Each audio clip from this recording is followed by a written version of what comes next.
Morning friends, welcome to Madhuri's life. কেমন আছো সবাই? ঈশ্বরের কাছে প্রার্থনা জানাই তোমরা যেন সবাই ভালো থাকো, সুস্থ থাকো। কালকে উপোস গেছে, আজকে আর রান্না করতে ইচ্ছা করছে না, কিন্তু করতে তো হবেই। তাই রান্নাটাই কোনো রকমে একটু করে নিয়ে তারপর স্নান করে শুয়ে থাকবো পুজো দিয়ে।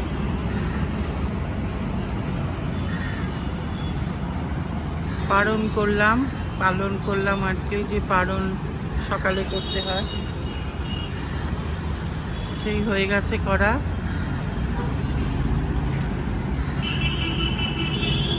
এখন যাব রান্নাটা কি করব দেখি।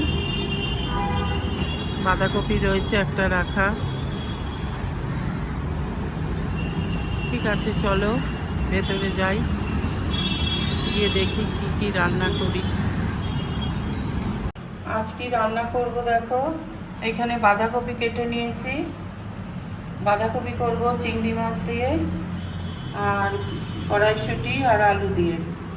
এখানে বাঁধাকপির আলু কেটেছি, কড়াইশুঁটিগুলো রেখেছি আর একটা টমেটো দেব। এই বাঁধাকপি হবে। আর এখানে কাঁচকলা কেটে নিয়েছি, কাঁচকলার বড়া করব। অড়হর ডাল করব টমেটো দিয়ে, এটা ভিজিয়ে রেখেছি। আর এখানে আলু ভাজার আলু কেটে নিয়েছি। আর পাবদা মাছ এনেছে, পাবদা মাছের ঝোল করব। এইভাবে আজকের রান্না। এখানে আলুটা ভেজে নিচ্ছি, একটু লঙ্কা আর গোটা জিরে ফোড়ন দিয়ে এটা ভেজে নিয়ে তারপর এই বাঁধাকপিটা ভাপ দিতে বসাবো।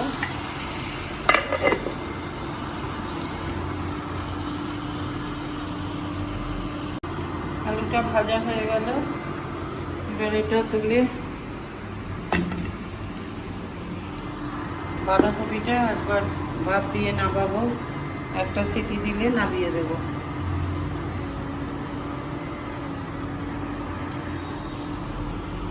আলুগুলো তুলে নিই। মাছগুলো ধুয়ে নুন হলুদ মাখিয়ে নিলাম। চিংড়ি মাছটা হাফ আজকে বাঁধাকপিতে দেব, আর কালকে মোচা করব, কালকে হাফ মোচায় দেব।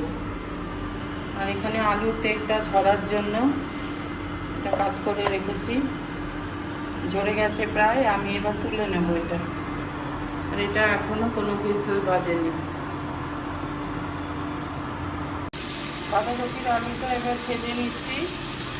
এর মধ্যে তেজপাতা, জিরে, আদা, টমেটো, কাঁচা লঙ্কা, গরম মশলা সব একবারে ফোড়ন দিয়ে তারপর আলুটা ভাজবো। আলুটা টমেটোটা একটু পরে দিলাম।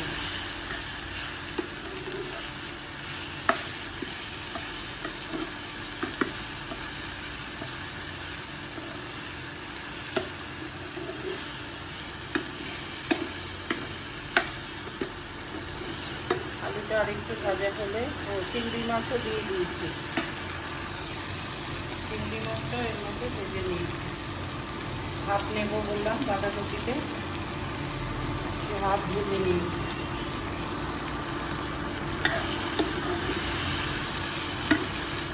একটু ভাজা হলে ওই বাঁধাকপিটা দিয়ে দেবো। আর নামানোর আগে একটু চিনি আর ঘি দেব।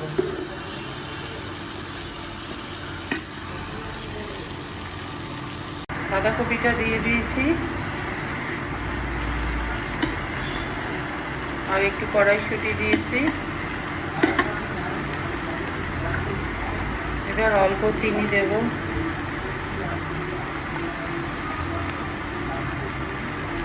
আর একটু ঘি দিয়ে দেব।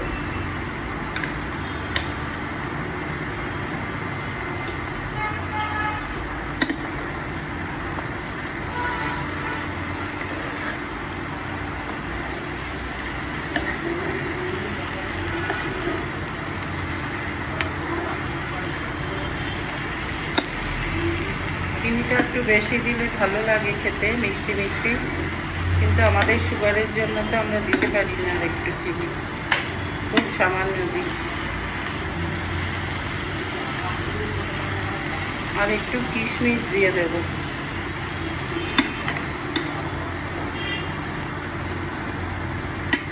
কিশমিশ না থাকলে দিই না, এখন আছে বলে এখন দিয়ে দিচ্ছি।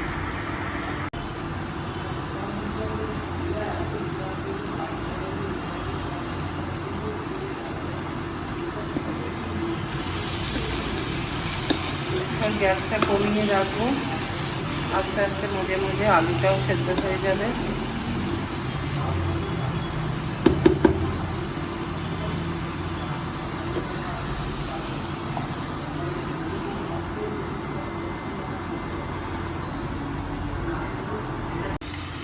চিংড়ি মাছটা আগে ভেজে নিচ্ছি, ভেজে রেখে দেবো, কালকে মোচার তরকারিতে দিয়ে দেবো।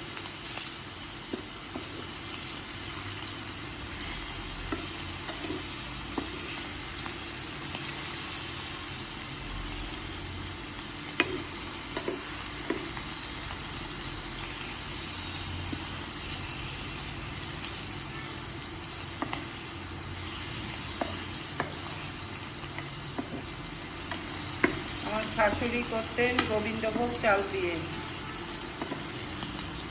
আর আমার মা চিংড়ি মাছ দিয়ে মোচা করতেন।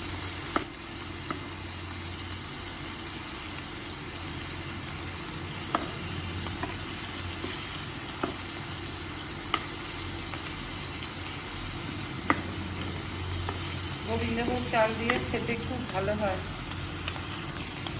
গরম মশলা ঘি আর গোবিন্দভোগ চাল খুবই ভালো হয় খেতে। এবার তুলে নিই, তারপরে এই ভর্তা মাছটা করবো।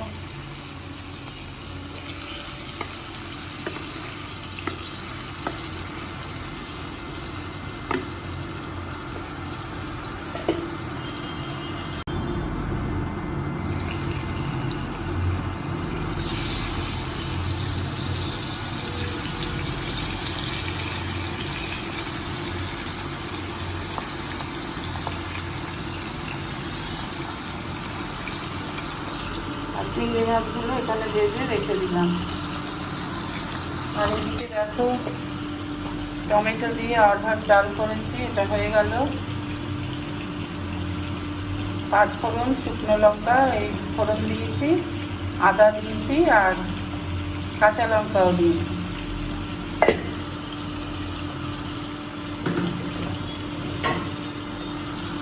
আর এইদিকে এই হলো বাঁধাকপির তরকারি, আর এই হচ্ছে আলু ভাজা। সবার শেষে ভাতটা বসাবো, আর কাঁচকলার বড়াটা খাবার আগে ভাজবো। ছেলের জন্য মাছের ঝোল করলাম,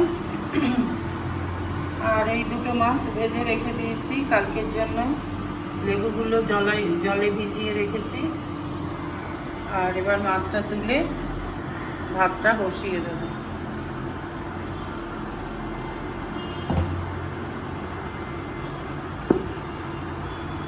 আজকের মতো রান্না কমপ্লিট।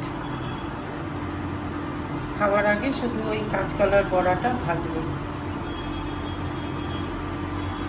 চলো এবার যাই, এখন একটু চা খাবো, একটু বিশ্রাম হবে, তারপর স্নানে যাব। দেখো আজকে রান্না, এখানে ডাল করেছি, অরহর ডাল, টমেটো দিয়েছি, আর সামান্য একটু ধনেপাতা দিয়েছি। ধনেপাতা ছিলই না, যেটুকু ছিল একটুখানি এতে দিয়েছি, আর একটু ওই মাছের মধ্যে দিয়েছি, ওই মাছটার মধ্যে একটু ধনেপাতা দিয়েছি। একটু গন্ধটা হলেই ভালো লাগে খেতে।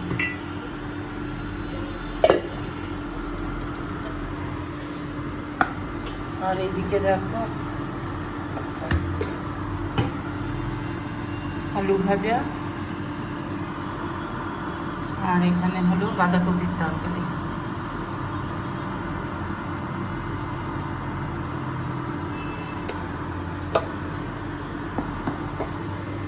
এইগুলো আজকে রান্না।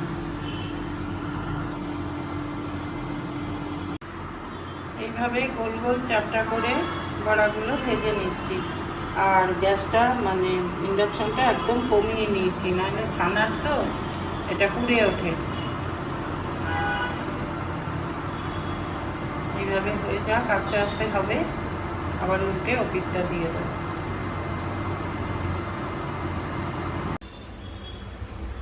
আজকের ব্লগটা আমি এখানেই শেষ করে দিচ্ছি। যদি ব্লগটার কিছু ভালো লেগে থাকে তাহলে প্লিজ একটা লাইক দিও, শেয়ার করো, আর যারা নতুন চ্যানেলটাকে সাবস্ক্রাইব করে দিও। কাল আবার নতুন একটা ব্লগ নিয়ে তোমাদের কাছে আসবো। তোমরা ভালো থেকো, সুস্থ থেকো। আজ তাহলে আসি, টাটা।